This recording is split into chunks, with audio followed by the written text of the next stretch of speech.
Welcome to the video friends. Smartworks coworking space limited company ने अपने Q3 FY26 के results कल 15 जनवरी 2026 को अनाउंस कर दिए हैं। इस वीडियो में हम रिजल्ट्स को स्टडी करते हैं। Total income for the quarter company के निकल के आई है 488.1 करोड़, जो कि पास्ट क्वार्टर में थी 441 crore and in last year for the same quarter it was 363.6 crore.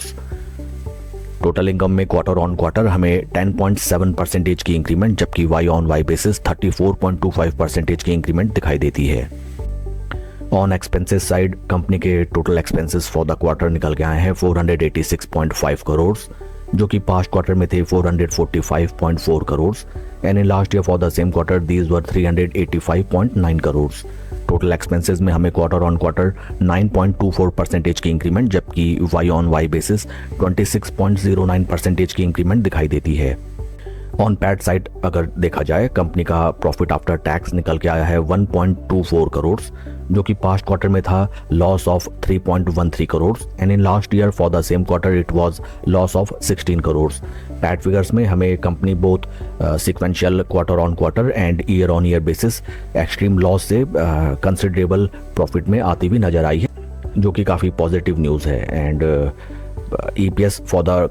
Quarter निकल के आया है 11 पैसा, जो कि पास्ट क्वार्टर में था -27 पैसा and last year for the same quarter it was -1.55 रुपये। ओवरऑल अगर हम रिजल्ट्स को देखें, results are quite motivating and main above all company both quarter on quarter and year on year basis में loss से प्रॉफिट में convert होती हुई नजर आई है।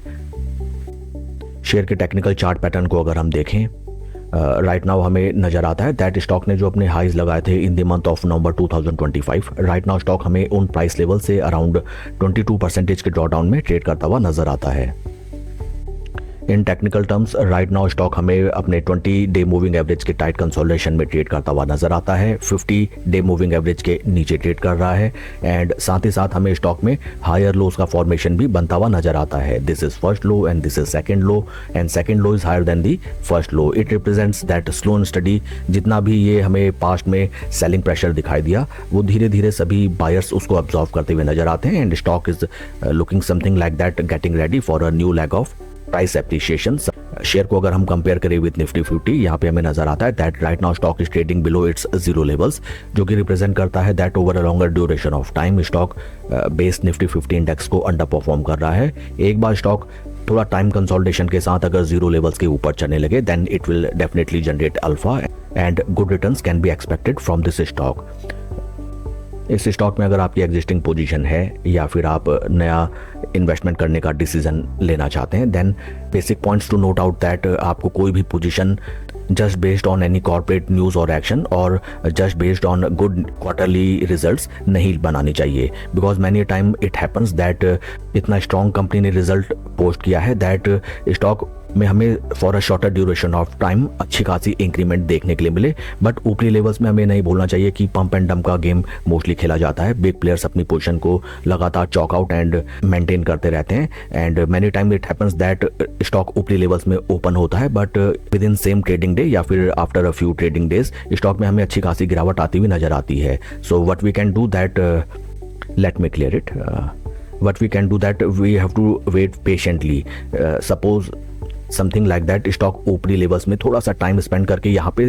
पे थोड़ा प्राइस मूवमेंट को सस्टेन करे at that point of time जब स्टॉक अपने 20 डे मूविंग एवरेज के टाइट कंसोलिडेशन में ट्रेड करने लगे, something like that either there is 50 day moving average intersection और 50 डे मूविंग एवरेज नीचे की तरफ ट्रेड करने लगे। At that point of time इस स्टॉक में हम अपनी slow and steady position definitely बना सकते हैं। Few things you have to take into consideration that जब मैंने इस स्टॉक का शेयर होल्डिंग पैटर्न ऑब्जर्व किया,